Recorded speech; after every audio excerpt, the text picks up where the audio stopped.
Hello world, Pete here.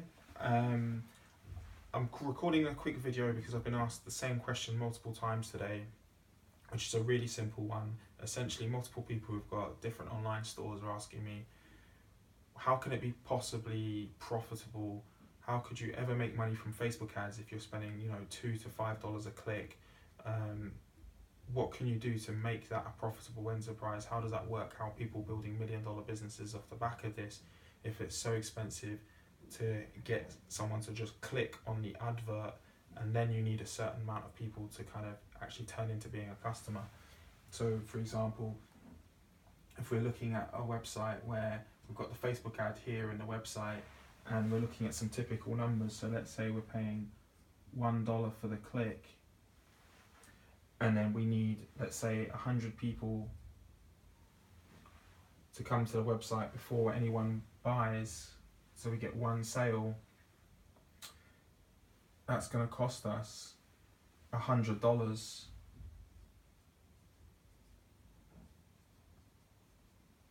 And if we're selling an item of $50, which a lot of the clients are doing stuff between $25 and $100, so let's say $50, but keeping in mind that we've got our own costs, so let's say that $50 is actually worth $25 to us because we've got to pay for the cost of the item, shipping, and then transaction fees and all these other things.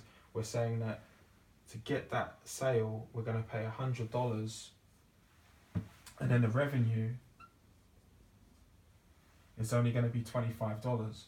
So that means that we're going to be making a loss here of $75. Of course, no one wants to do that. And that's obviously the question here, like I keep getting, and bearing in mind that it's actually more realistic to expect that it's not going to be a conversion rate of 1%. Quite often the conversion rate can be 0.5%, so we're looking at paying, and cost of the clicks could be higher as well. So we might be paying $2 for the click, and we might have a conversion rate, so let's just put that in brackets, a 1% conversion rate. And then in this case, we might need 200 people to come to the site because we're saying that the conversion rate is 0.5% to get that one sale. So let's just add a title here, cost per click, the conversion rate, and a sale. And then so what we're saying here is $2 times 200 people, so that's going to be $400 for the cost of the customer. The cost of the sale, and that's going to still yield a revenue of $25. And so of course in this situation we've gone from losing $75 in the first case to losing something in the region of $325.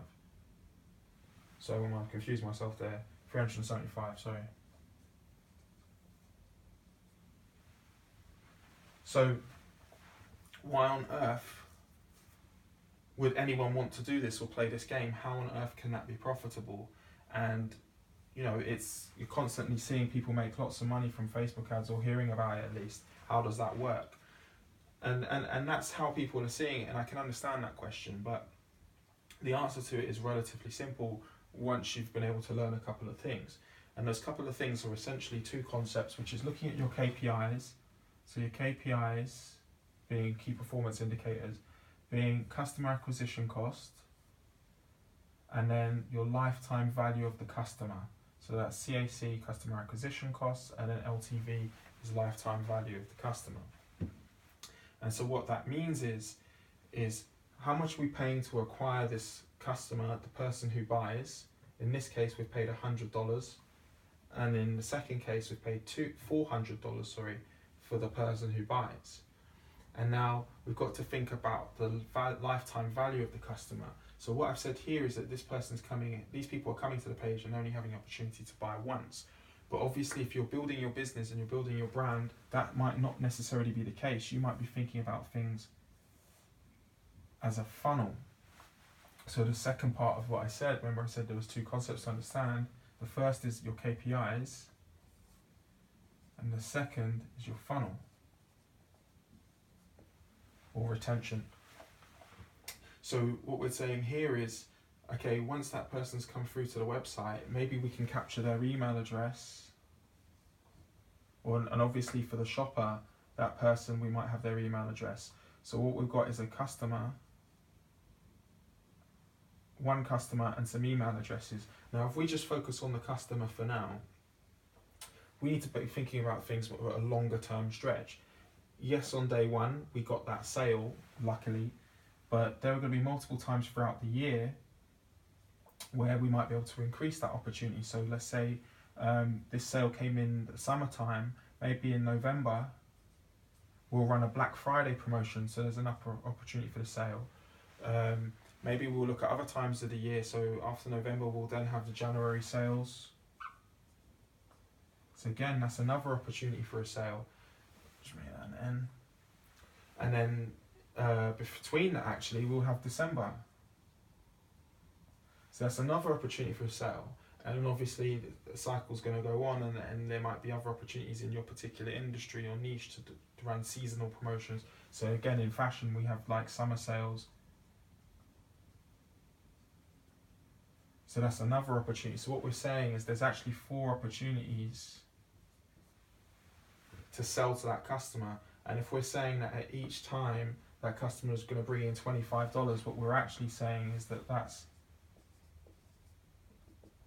$100 value. So what we're now saying is we've gone from saying that the customer's going to be worth $25 to us to actually being worth $100 to us. So I'll change that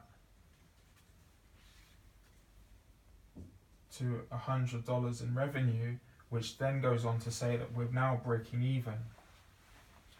But if we think about it from the perspective of, okay, that person came in on the first day and they bought that item for $50 and there's a $25 worth of value to us, what if the next time they come in buy at these different seasons, that instead of buying one item, they trust the brand now, and we're getting a lot better at understanding what the customer wants and needs and desires. So they actually make 2 purchases in each one of these stages going forwards. So we're ending up in a situation where, let's say the product value stays the same, which obviously it will fluctuate some of the upsells. So, you know, when you're looking at a product page and it says this initial product is the one you're interested in, but you might also like, or customers that bought this also bought, or this item matches up really well with this product. You know, what we're doing there is we're looking to increase the value of the transaction, so the average basket size. So if we do that, and let's just say that we now are able to convince them to buy 2 items where we make $25, what we're now saying is that we've gone from making $100 to making $50 plus $50, that's $100, plus another $50, that's $150, to now another $50, so that customer is now worth $200 to us. So we're now making a profit of $100 on that customer. Now, of course, it's still going to be a struggle to be profitable here, where the cost of the acquisition is $400, but that's when we start to look at doing things that might increase the conversion rate on the initial day one. So we might look to offer a great promotion or a great sale on day one. We might look to do something to lower the cost of the clicks, or we might find other opportunities. Like I said, we might have the emails here, so on day one in this particular instance we only get 1 sale. But if we've caught email addresses, so we've said, look, in exchange for 20% off, if you give us your email address on your next purchase or on the first purchase, you'll get 20% off. We might be able to increase the number of emails that we sign up, and then when we hit these times of the year, when there's special regions to run special promotions, we can now get more customers there, which will lower the customer acquisition cost on the average. So again, obviously you're going to be looking at things at a kind of high level, grabbing the statistics from different places and trying to work out what the average customer value is to you and what the average cost per acquisition is. But hopefully you can see now that what will happen is that although you need 200 people to get that 1 sale, you might actually have caught, let's say, 50 to 100 email addresses or 20 email addresses, whatever your conversion rate is there, depending on how good your offer is for the email address. And then you'll be lowering your conversion rate. So maybe you can get that in terms of what you think of this as 0.5%. You actually start to think of it as a longer term, and then you're able to increase the value of that customer by doing those upsells throughout multiple times of the year, and then it becomes profitable. So I won't go into changing those numbers, but just as a high level, that's how it can still be profitable when you're doubling the costs and the conversion rate is much lower than it is in an ideal scenario.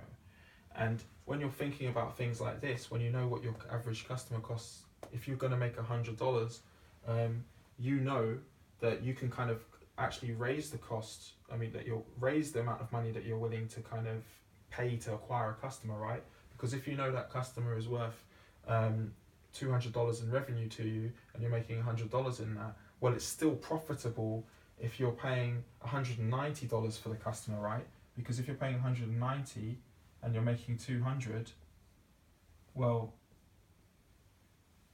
you're going to end up with $10 profit. Now, that's not amazing, but it's still profitable. And if you're thinking about that as year one,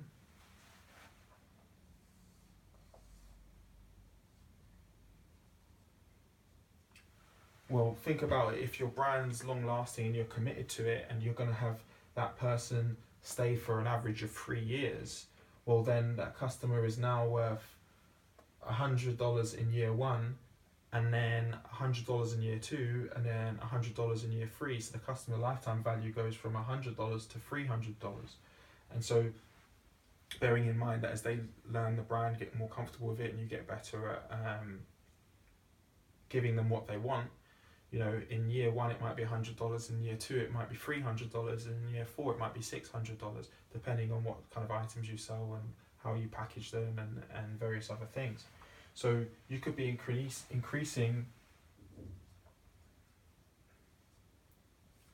that lifetime value. So $100 in year one, let's say year two, $200 from that same customer, and year three, another $200. So we're saying now that the customer value is worth $500 over the lifetime value. So again, look at lifetime value. So now what we're going on and saying is that actually paying $400 to acquire a customer might be profitable, assuming you can manage your cash flow for the 3 years, of course. But that's where someone might raise some investment, knowing, okay, I know what my lifetime customer value is, I know how much I'm paying for customers, let's just get tens of thousands of customers in year one, knowing that over the next 3 years we're going to be making exponentially more money than we've put in. So hopefully, I mean, I've rushed through that, and that's been a very quick introduction to the idea of customer lifetime value and pay-per-click advertising, but that obviously is consistent across all types of advertising. If you know what your average customer costs, average customer acquisition cost is, and you know what your lifetime value is, you can run this game across any type of advertising or marketing, be it content, be it TV ads or what have you. But yeah, so in the interest of saving your time, hopefully that's made it clear. If I've got any of the math wrong, let me know in the comments, or send me, actually I prefer if you sent me an email so people couldn't see I got the math wrong. So feel free to head over to my website, which is mrgrillet.com. So that's MRGRILLET.com. And you can ping me a question, or you can send me a comment, and if I've made this clear enough, great. If not, you can contact me essentially. Hopefully you found this useful, and I want to thank you for your time, and much success to you in your business.